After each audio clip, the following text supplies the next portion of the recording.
our conversation about marketing today. We're going to make more of a transition from talking about products to brands. So up until now, we've been talking about them simultaneously, right, Myles? But today we're going to move from our discussion of products and talk a lot more about brands and branding. So last time, when we finished up, we were talking about the product life cycle. Who remembers what the product life cycle is? Yeah, Myles?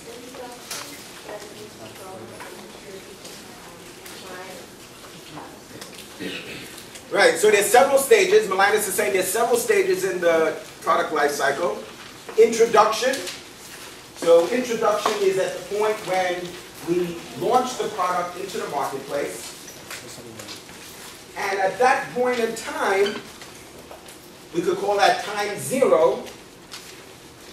At that point in time, sales are also zero. And so that's what this curve shows, is that on this axis, we're looking at time. And on this axis, we're looking at sales. So we're moving this way. We're moving forward, just like Toyota. Whether we want to or not, we're moving forward through time. And at this point, sales are zero. That's also time is zero. And Myles says that that's the introduction stage of the product life cycle. Then as we move through time, what's happening? Who could tell us what's happening? We're moving through time like this. Right? That's what's happening. We're moving through time. And, yeah, assuming that we did an outstanding job with our marketing plan, as we move through time, whether it's month 1, month 2, month 3, or year 1, year 2, year 3, year 4, year 5, sales, right, what we're anticipating happening is sales are going to increase. Does that make sense? Now, if we did a bad job, like we talked about last time, why products fail, if we didn't develop a compelling marketing plan that had meaningful strategic and tactical components, we're not going to be successful.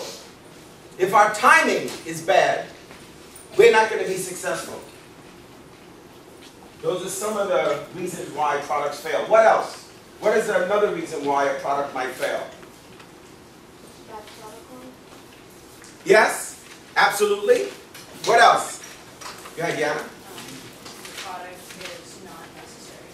Like it said, Right, so it doesn't meet a customer need, or it doesn't meet a need that the customer is aware of that they have, right? So we could be ahead of the curve, which has a lot to do with timing, either because our product is too innovative, it's too new, or maybe the economy is in a recession. What else? Go ahead. Target market as well? Yeah, the target market. So we could be targeting the wrong group of customers for our product.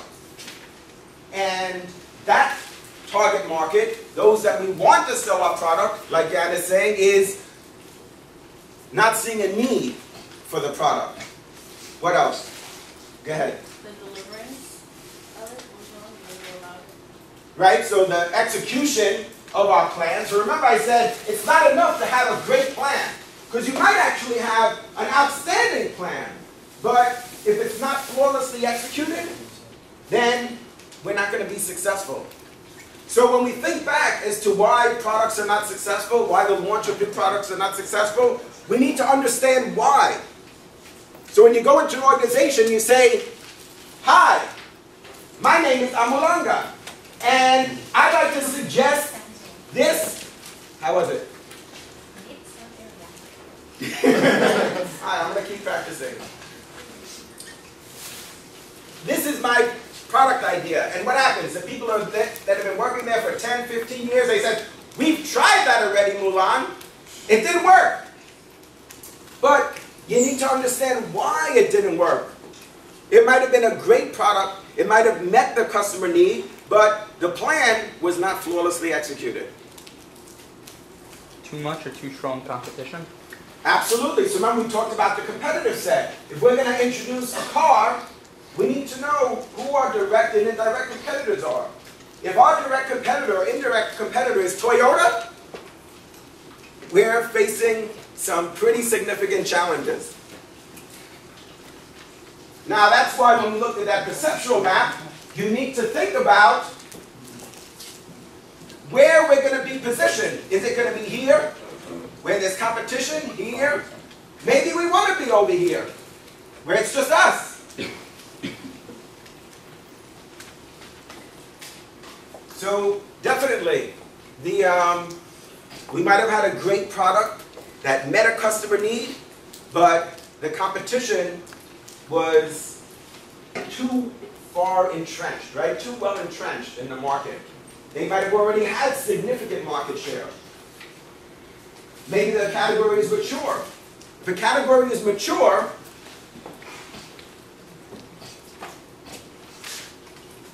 so this is growth. We're seeing sales are increasing, and we have maturity. If a market is mature, if we're not seeing growth in a particular market, and it doesn't need to be zero growth, it could be 2%, 3%. That's not really the kind of growth that we're thinking of when we're saying that a market is growing. We're talking about 50%, 100%. Some markets are growing 300% per year.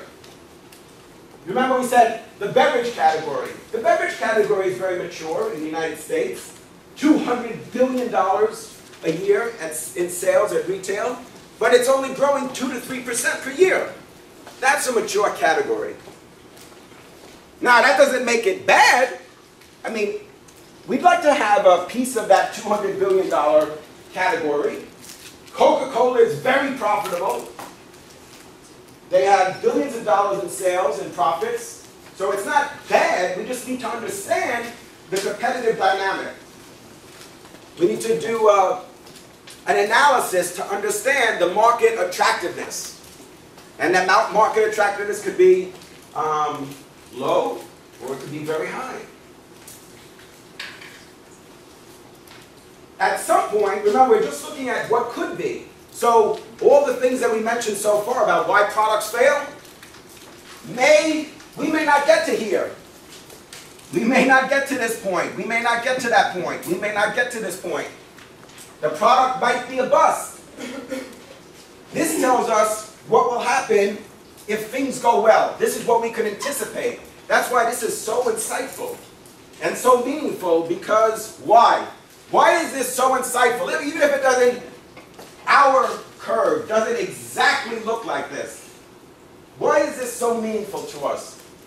Why is this helpful to us as marketers? So if we're managing a business, if we're the vice president of marketing, or we're the brand manager in an organization, why is it helpful to understand the life cycle of a product, as it's illustrated here?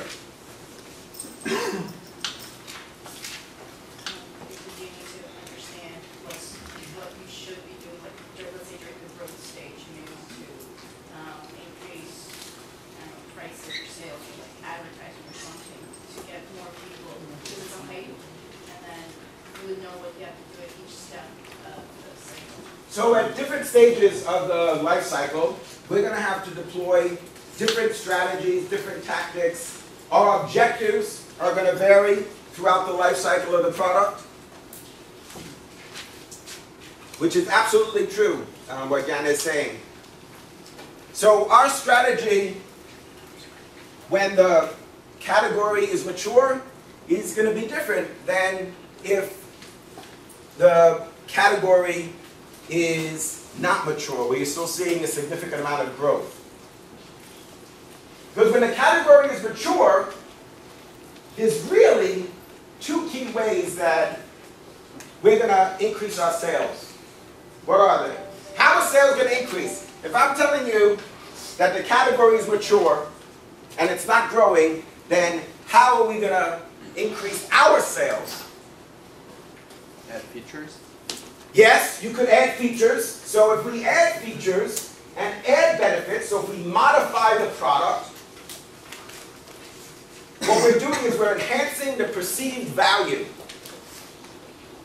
If we're enhancing the perceived value, We're trading it up. That's easy trading it up, in a sense. trading it up in what way? Tell us. I guess by adding new features and sending it to a new market, I guess that would be a form of trading up. Yeah, you're trading up your customers. So what's going to happen is we're going to anticipate, like what's happened with the iPhone, is that they're going to buy the iPhone 4, they're going to buy the iPhone 4S, they're going to buy the iPhone 5. So we're enhancing the features and the benefits of the product, and we're going to sell more units. So what we're expecting to happen in a category that's mature is that we're growing the entire category. The entire category would have to grow. So if I'm telling you that sales are flat, if the category is not growing, then one way that we would be able to increase our sales is if we grow the whole category. Another way to increase our sales in a category that's not growing is we'd have to steal customers from our competitors. Do you see why that is? So if the category is not growing, that means that this is the size of the category now. And next year, this is the size of the category. Well, we'd have to make the category this big for us to increase our sales. And then we would get a bigger slice of that pie.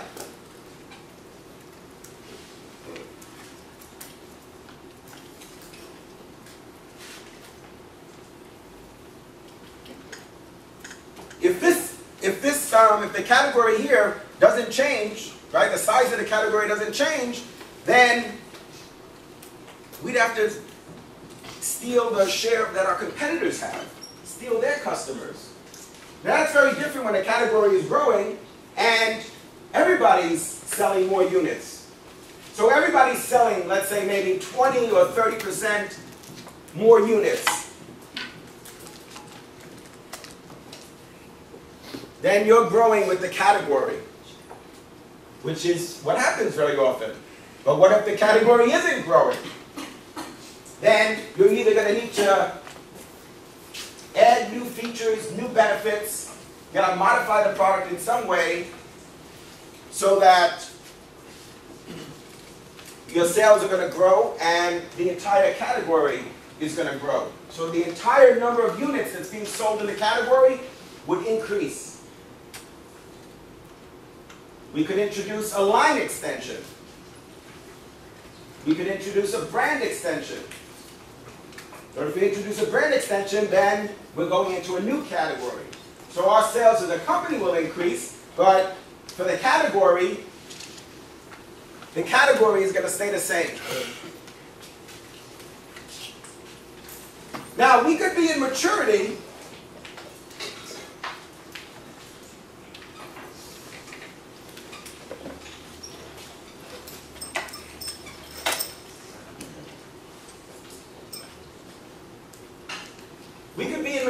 for a long time. There's nothing wrong with that. We might be selling products in a category for 50 years, 100 years, and the category is mature. That's not a bad thing. Like I said with Coke, they're very profitable. They're making billions of dollars, but the category is mature.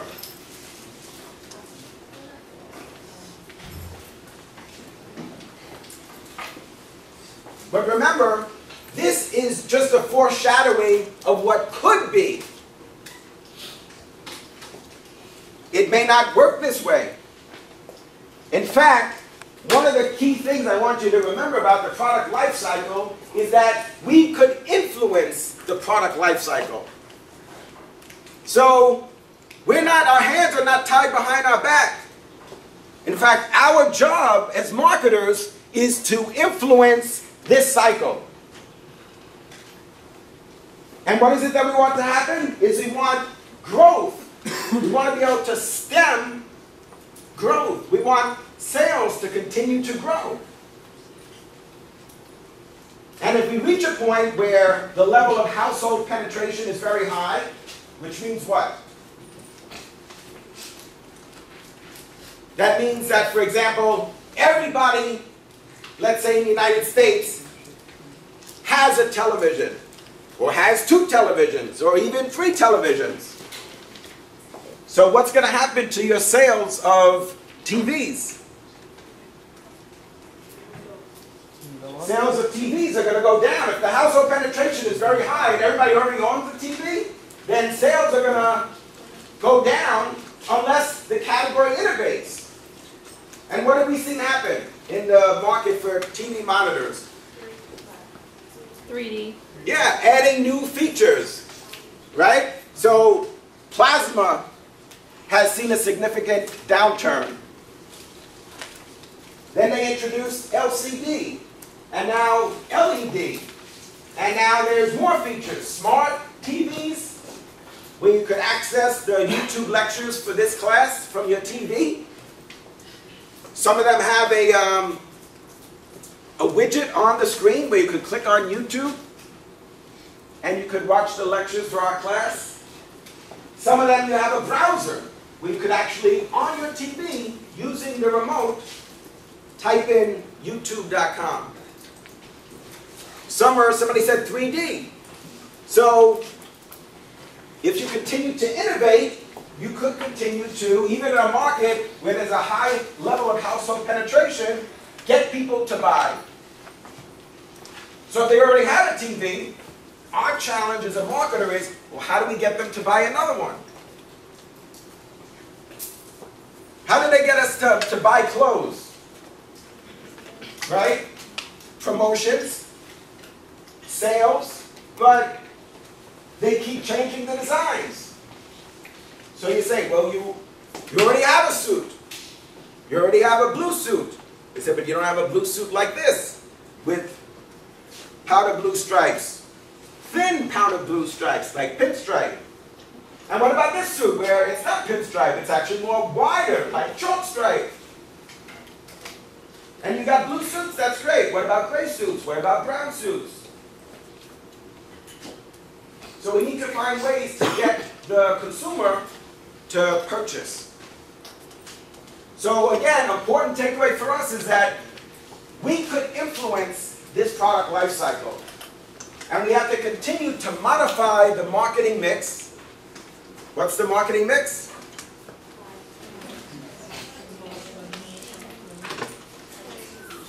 The marketing mix is the 4 Ps, right?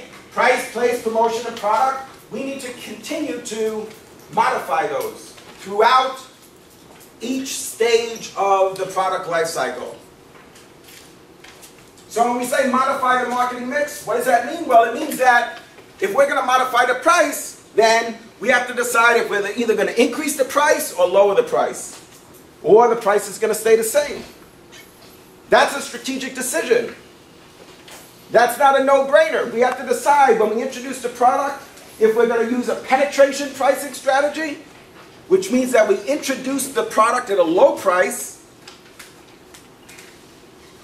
to try and sell a lot of products in a very short period of time, or we could use a skimming pricing strategy, which means that we introduce the product at a higher price and then lower the price in a planned way over time.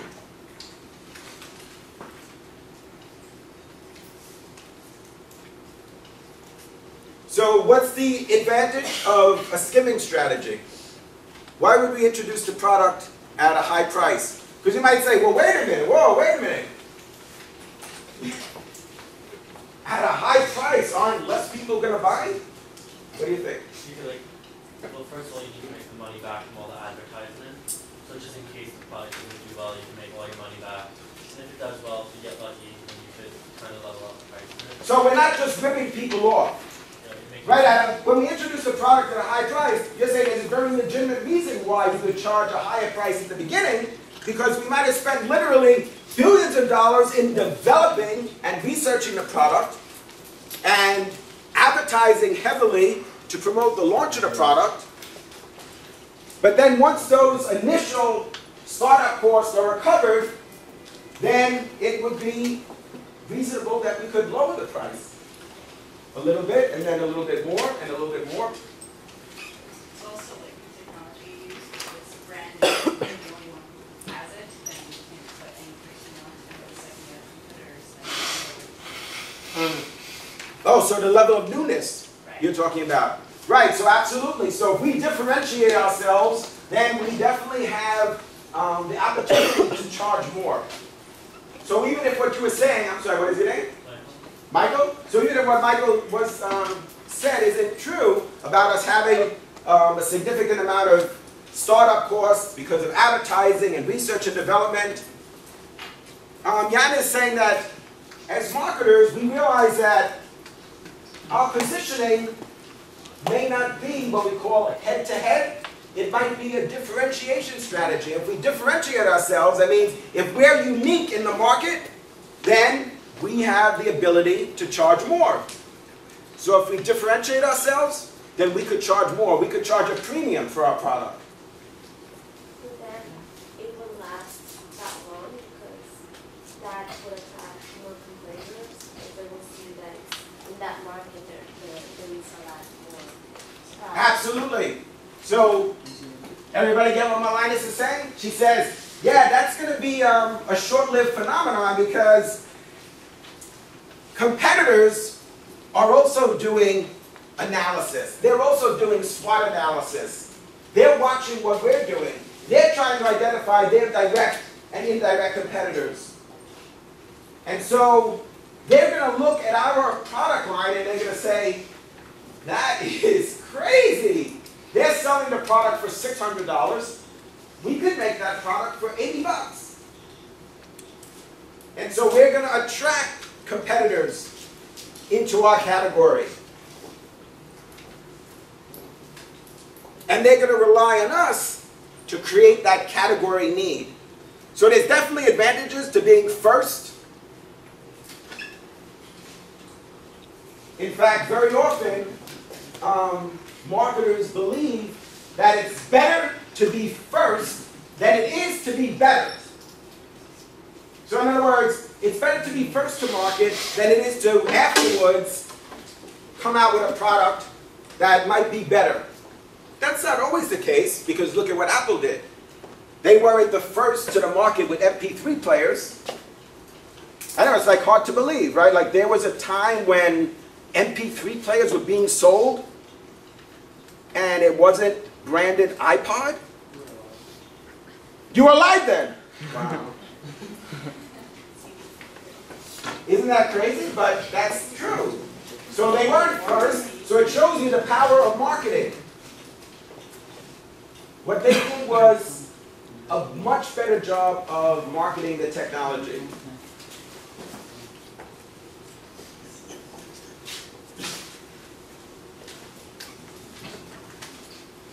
So, that being said, understanding the different types of product, the different types of product types, and the life cycle of a product, we need to realize that products in any category, take any category you want, the products in any category are the same. They provide the same functional benefit. What makes them unique is the brand. Products are wrapped in brands. Now, if there was no such thing as brands, there would be a very limited number of advertisements. Because the only thing you could talk about is category need. Right? That would be our objective, is to create category need. Examples of that we talked about. Remember? We said, well, if we're not going to build awareness of our brands, we're going to just talk about the product, then we're going to advertise the category, which is what the Got Milk campaign is about. They don't talk about brands in the Got Milk campaign. Only thing they're talking about is drinking milk. Why? Because they don't want you to drink orange juice.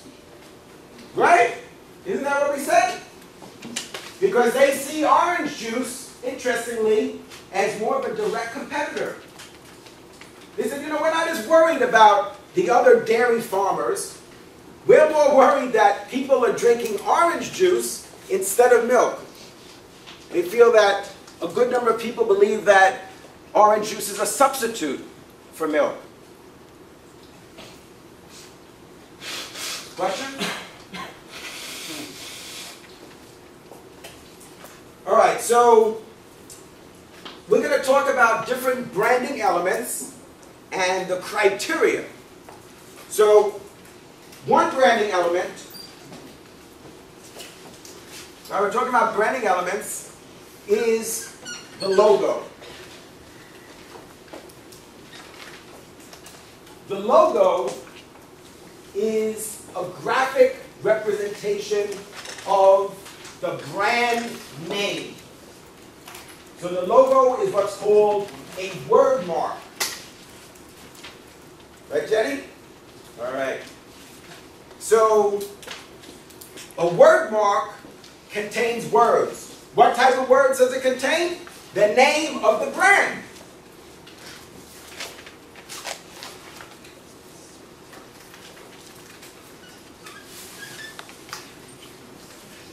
That's a logo.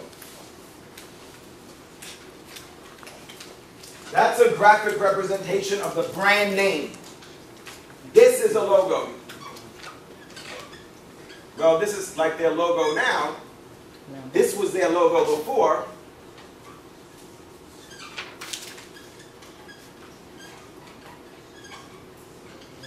That was really retro. It didn't look like this? No, really? Come on. Yeah, it did. Why are you lying? That's the that's the logo. That's the Pepsi logo. Like I said a couple of years ago. Yeah, this is this. Back in the day, back in the day. So these are examples of No. these are examples of logos.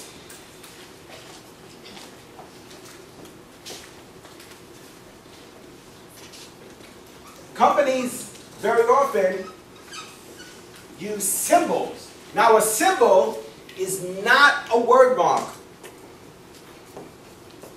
Josh, you good? What about Ford? What about Ford?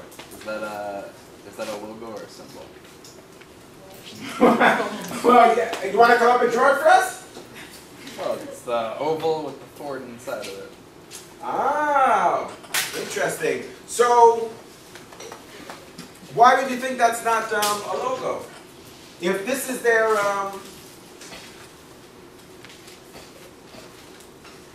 this could be their logo. That's fine. Your logo could be. Does it look like that? Come on, work with me, people. You guys, hey, anybody wants to come up here? I'll give you the marker. No problem. Come on, Joseph. What are you guys? Who's gonna come on? Where's Steven? Come on, you guys. Anytime. All right, so your logo absolutely could be encapsulated. You know, it's no problem. We could put this, you know, in a rectangular shape. We could put little stars here, whatever you want. That's fine. That could be our logo. It doesn't need to be just you know, these letters by itself. No, but Ford, they don't have the integrity filter their symbol, because that's what they use. They don't have a symbol? That's what they No, use. it's fine. Companies, when you're developing a branding strategy, you don't need to include a symbol. That's okay. So some companies don't have symbols. So like for Coca-Cola, they might have some personality symbols, like for example the polar bears, but that's not the same thing as like what Pepsi has, which is this. That's the symbol for Pepsi. And this, right? That's the symbol for Mercedes. These don't contain words. What's so compelling about a symbol, even though, granted, there's successful companies that don't use symbols as part of their brand architecture. That's fine, but definitely there's also companies that have used symbols in a very compelling way that is recognizable worldwide. So the symbol is what's called a non-word mark. So a non-word mark is a graphic representation of the brand, period. Not the brand name, of the brand itself. See, because we say the logo is a graphic representation of the brand name because it includes the brand name. So the symbol, what we're trying to do is create an association between the symbol and the logo.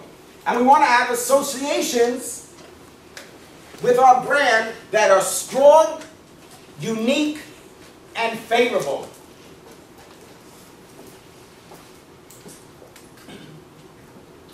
Yeah, go ahead. Is it logo-wide or the name of the logo? Say it again.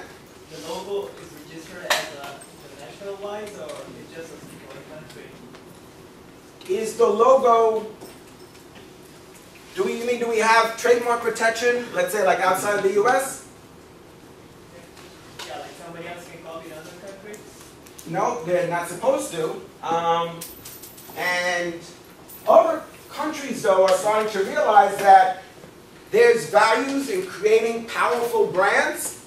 And so now they're trying to do the same because they recognize that the Coke brand, for example, is very valuable.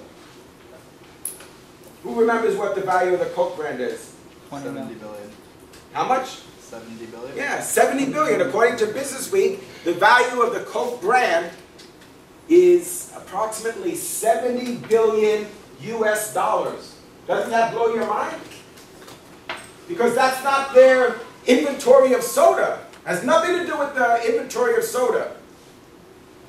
Or their corporate headquarters in Atlanta, Georgia. Or their office equipment. Or their equipment, the bottling equipment. Nope, none of those tangible assets. We're talking about an intangible asset. Just this, they say, is worth $70 billion. So governments want to have their organizations, their companies, developing powerful brands. And so they realize that if they want other countries to respect their trademarks, then they're going to have to respect the trademarks of other countries as well.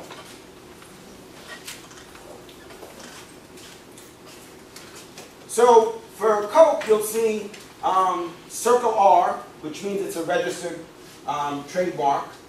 But even before it's actually registered, you could get trademark protection.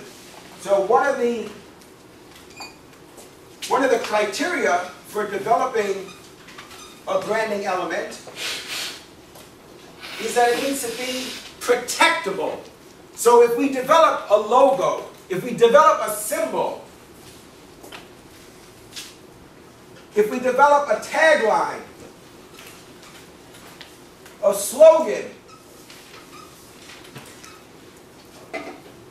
packaging,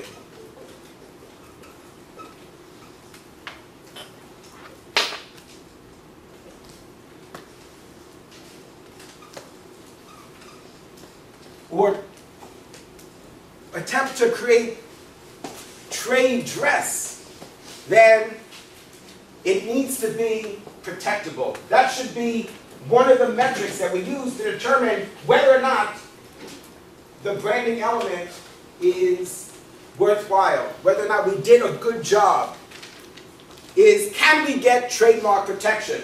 So in order to get trademark protection, our branding element needs to be unique.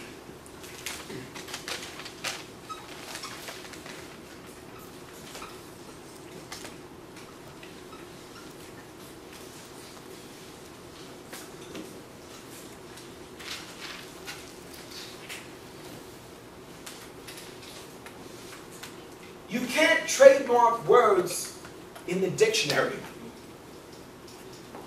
Now you're thinking, well, wait, what do you mean? Yeah, you can't trademark words in the dictionary. So what some companies do is they make up their own words. Why? Well, one of the main reasons is because they want to be able to get trademark protection. They don't want people to copy their logo. So the question is Apple, the word Apple, trademarkable? No. But that's the name of the brand. So the brand name is also a branding element. But what's trademarkable is this. That's an apple, y'all. It is an apple. Look. Right? That's an apple. If you use fonts, well, it doesn't. What, you want me to draw a picture of the dog again? It was a dog. Yeah, the cow. There's cows and dogs too. You guys, you want to pass around the candy there? Go ahead, come on. That bag has got to be empty. Go ahead, finish it off. Susanna, come on, work with me. Brandon, you look like you want some candy. Come on, come on.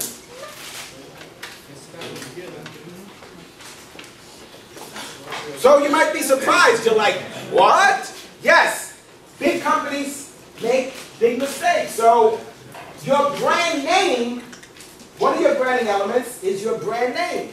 Now, you may not be able to get trademark protection for your brand name if your brand name is a word that's in the dictionary. Now, if you have trademark protection, that means that other people can't use that name. So that's why you can't trademark words that are in the dictionary, because how can you keep people from using the word apple? But that being said, if you do decide to have a brand that's called apple or orange or pear, then what you need to make sure that you do is have a logo that you could get trademark protection for. And your logo needs to be something that's stylized and unique. What do you think about this? This was the logo before, up until literally only a couple of years ago, almost 3 years ago, and this is the logo now. Which do you think is more memorable, more unique, more protectable? Is it this design here that's like 3D, has this like 3D effect? It's like glowing, you know? What do you think? How many people think that this logo, the old logo, is more protectable than the new logo? What do you think? Raise your hand if you think the older logo is more memorable, more unique, more stylized. All right, let me try a little trick here. Let me see. How many of you want to get 100 on the exam?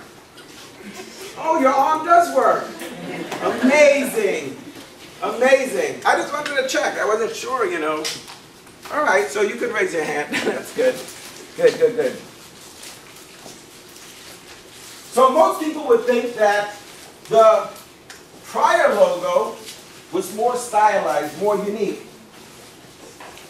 New one is more simple and straight, so maybe when you look at it, it's not going to make your eyes tired or something. Maybe. Well, yeah, so a logo, whether it's the design or the color, is a stimuli. Right? When we see the logo or the symbol or the packaging, what's going to happen is we're gonna process that sensation. We're going to process that sensation. We're going to interpret that sensation. So our eye sees that. We could see, hear, smell, taste, whatever the sensation is, we have the ability to interpret that sensation. That's known as perception.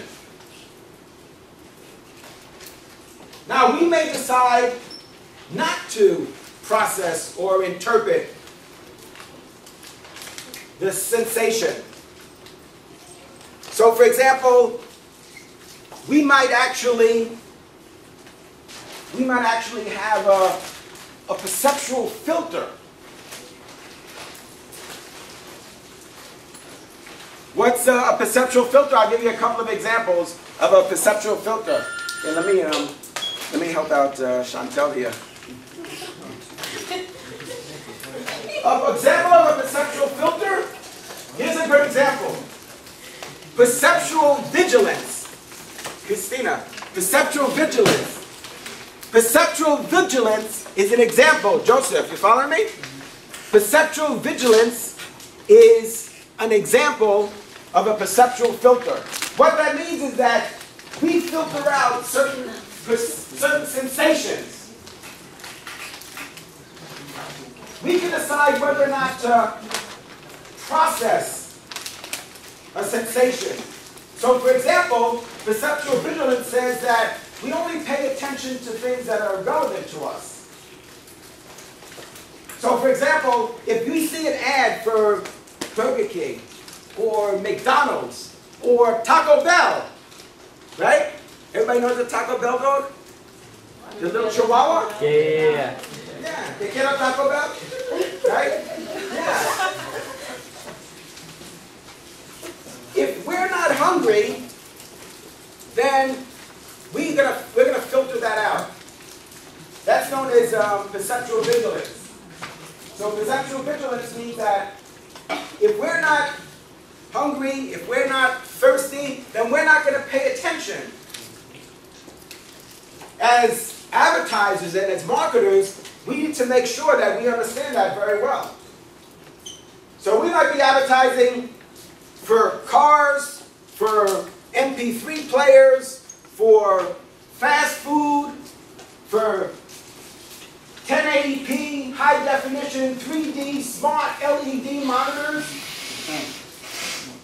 But if people don't have a need for that, their perception is not going to occur. Do you think that's true? What do you think? Does perceptual vigilance happen? You see all these ads for let's say, KFC, Taco Bell, Pizza Hut, White Castle. But if you're not hungry, you're not gonna be paying attention. They might be, it could make you hungry. But then when you see the ad and you are hungry, then you realize that what? That becomes part of what? The options, part of your options, your consideration set. So all those different choices that come to mind when we're hungry are known as the evoke set. All the different fast food restaurants, or all the different beverage brands. So we're going to have an evoke set. But the consideration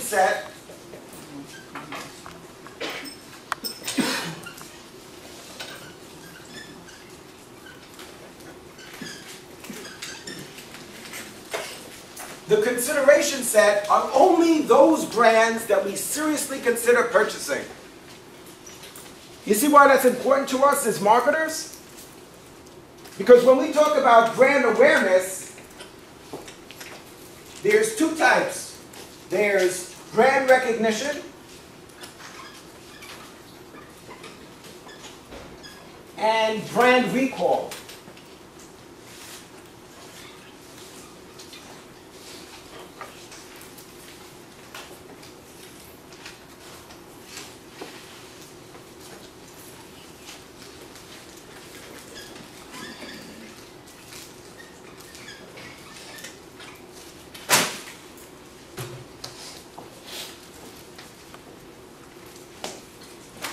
So when we're doing research to try and understand the level of brand awareness, we're trying to understand, for example, the ability for us to retrieve from our memory the brand name. Remember, the brand name is one of the branding elements. We have to retrieve from our memory the brand name. The first brand that comes to mind in the category when we're doing research is what we refer to as top-of-mind awareness, which is the most enviable position.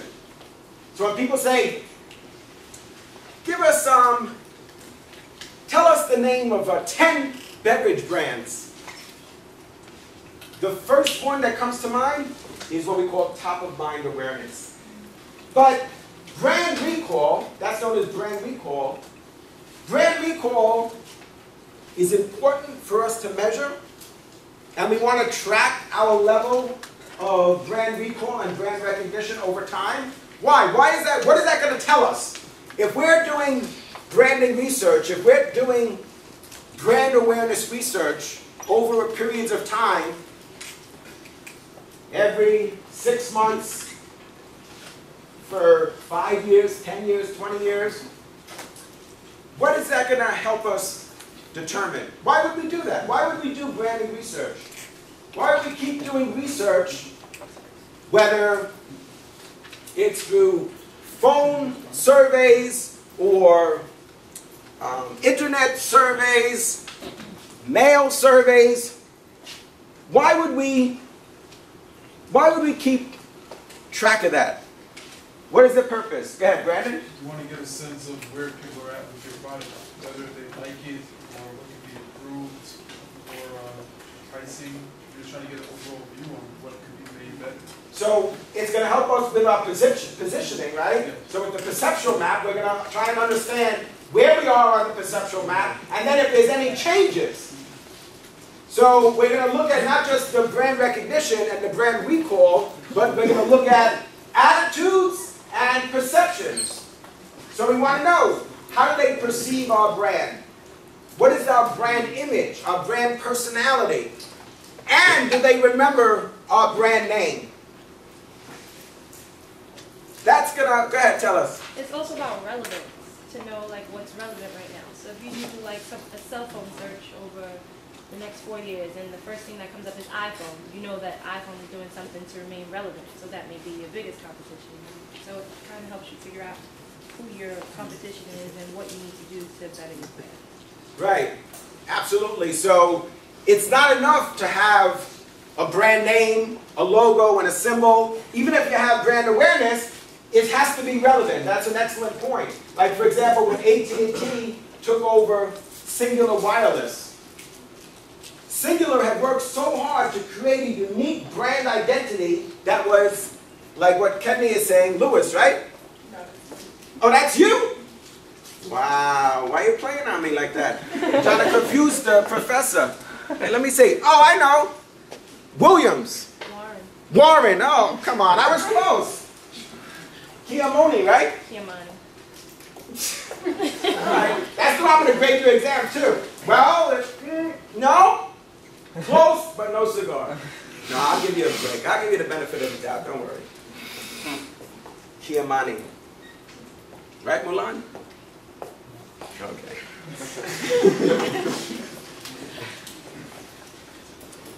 So, Singular Wireless was very relevant. They connected with the younger generation. Their brand was fun. It was cool. They had that orange jack. So they had done a terrific job. And then AT&T acquired them. And they decided, well, they're going to rebrand everything AT&T. Well, unless like you really live under a rock, then you would have heard of AT&T. But the concern that marketers had is that even though people heard of the name AT&T, was it still relevant? Did it have a positive brand identity? So people are aware of your brand. That's not it. Just to have awareness is not enough. You have to be relevant. You have to have a brand personality. You have to have a brand image that people can connect with. What do you think, Sophia? You don't agree? You do? No? Okay. So, think about if we're doing that beverage research. Let's go around now quickly. I want everybody to tell them a name of beverage. Like soda. We're not talking about Grey Goose, Belvedere, Patron, right? We're not going to go there. That's after class. A soda. The name of a soda. Go ahead. Sprite? Dr. Pepper? Sunkist? Coca-Cola? Fanta? Tab? Ginger Ale? 7-Up? Sprite? What else? So now, think of this. Think of all those brands that we just mentioned. Remember, that's our evoked set. Then there's only a limited number of brands that we're seriously going to consider purchasing. That's the consideration set. So why is that important? Because if we just know brand awareness, but we don't understand purchase intent, then we didn't do a good job in our research. Because of course, if you ask them, or if either you ask them to tell you the name of a soda brand, or you ask them if they ever heard of, let's say, the Coke brand, of course they're going to say yes. Like, who hasn't? Except maybe Jenny, but most people have. Yeah. Okay, she says she has. All right, I apologize. So, the problem is that even if they're aware of the brand, that doesn't mean that there's purchase intent. That means that, of course they're aware of Coke, but then wouldn't you just like literally fall out of your seat if they said, but I don't drink soda? So you see why it's important to ask questions that are probing. That's not just enough to know the level of brand awareness. Yeah, that's going to help us determine whether or not our advertising is effective. Because advertising is going to build awareness, and we want people to learn the messaging. We want them to remember it. We want it to become a part of their memory. So the features and benefits that our branded product provides. So importantly, they have to remember the brand name. Because if they see our commercial, and they could remember the jingle, la la la la la la la la la la, right? That's great. But if they can't remember what brand that jingle is associated with, they can't remember what symbol is associated with what brand and the features and benefits and the unique selling proposition, then we weren't successful in our advertising campaign. So we need to find out the purchase intent, and we need to determine the consideration set. So it's great that they're aware of our brand. But if at the end of the day they say, well, yes, I'm aware of the Coke brand, but I only drink lemon lime. I don't drink cola. Or I only drink root beer. Or I don't drink soda at all. I only drink orange juice, for example. Chantel, you all right? Or water, like Chantel. Is that really water in there? It is. Josh, check it. Make sure. Questions?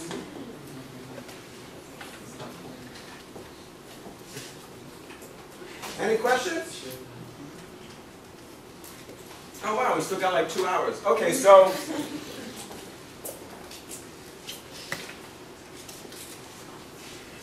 aided awareness is when we ask, are you familiar with the Coke brand? Or if we go into a restaurant and we say, and the waitress asks us, the server says, would you like a Coke? Or a Sprite? That's a type of aided awareness.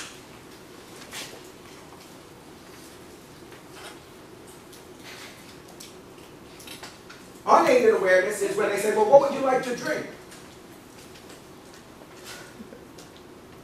That's an example of unaided awareness. All right, so if you go into Applebee's and you ask, and they ask you, what do you want to drink? That's an example of what type of awareness? Unaided. Huh? What? Unaided. Unaided, and it's an example of brand recall.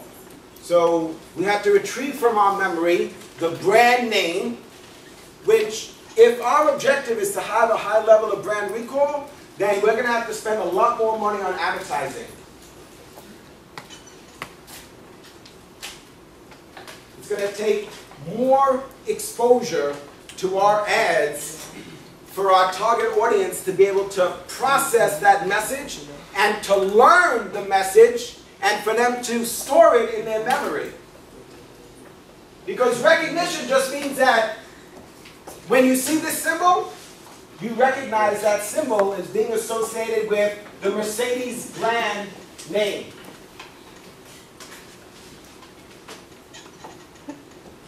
That's brand recognition. When you see the packaging, and you recognize the packaging, you recognize the logo, and possibly the symbol, and the trade dress.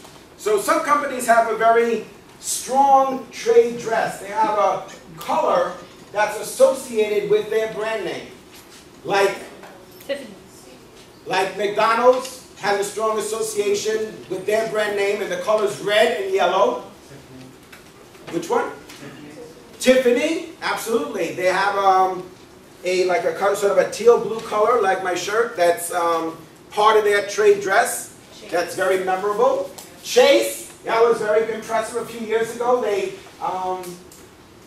used the color blue as part of their trade dress, which now you're, many of us are very familiar with that. We recognize that when we see it. What about Kodak?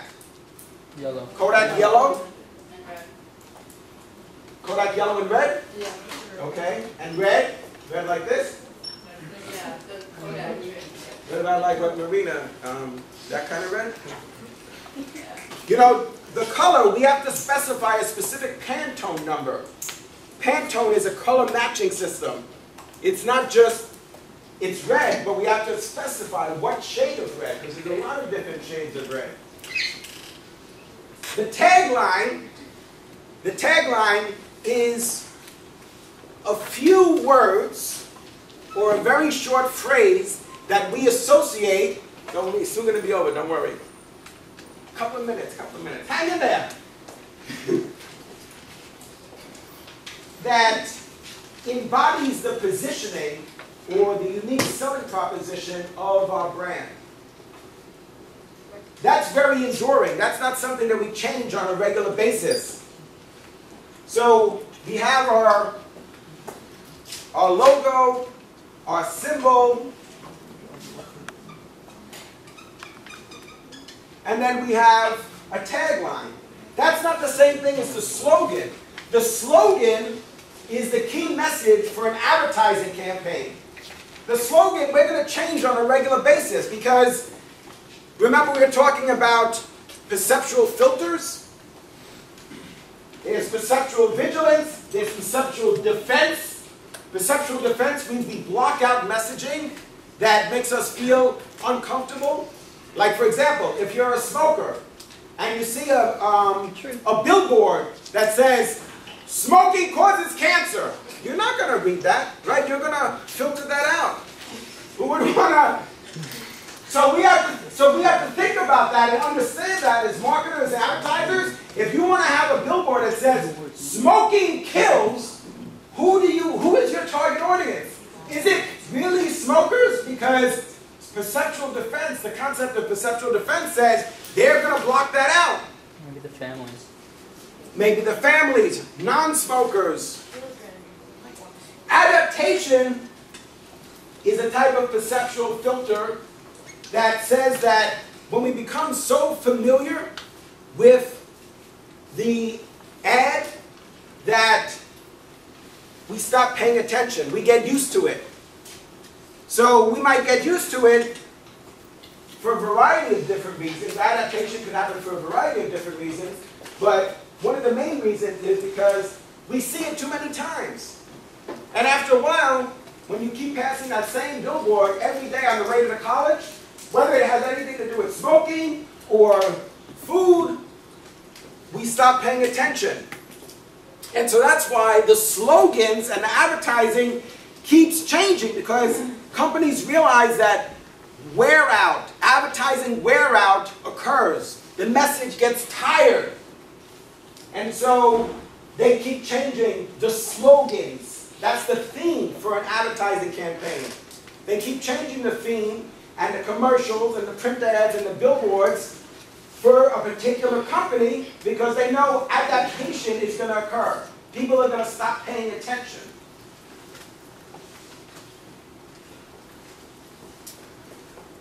All right. Where's the attendance sheet?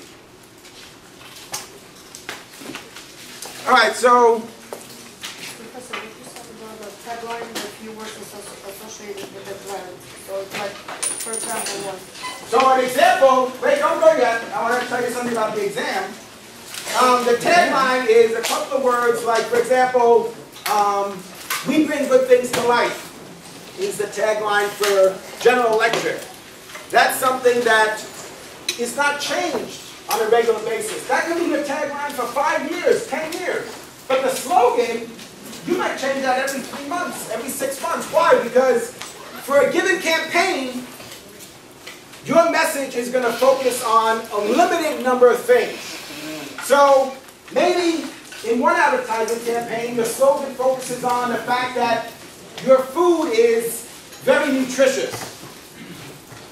But then in another campaign, you're going to focus on the fact that your ad is that your food is healthy, or low price rather. So first you focus on nutrition, and you say that your food has a high nutritional value. And then once people, perception occurs, when people process that message, then you're going to teach them something else. Because in advertising, there's got to be perception, learning, and then memory. So you've got to process the messaging, and then learn the message, and then importantly, they have to remember it. So you can expect the theme for an advertising campaign to change on a regular basis, but not the tagline. Once you have something that's very compelling, that embodies your positioning, you want to stay with that, because you're not going to change your positioning. True, remember we said you can reposition your brand, but you can't do that on a regular basis. That's not something that you do on a regular basis. Sure, you could try and change your perceptions, but you can't keep repositioning yourself from a luxury brand to an economy brand to a luxury brand. There's got to be a crystal clear perception of our brand in the marketplace.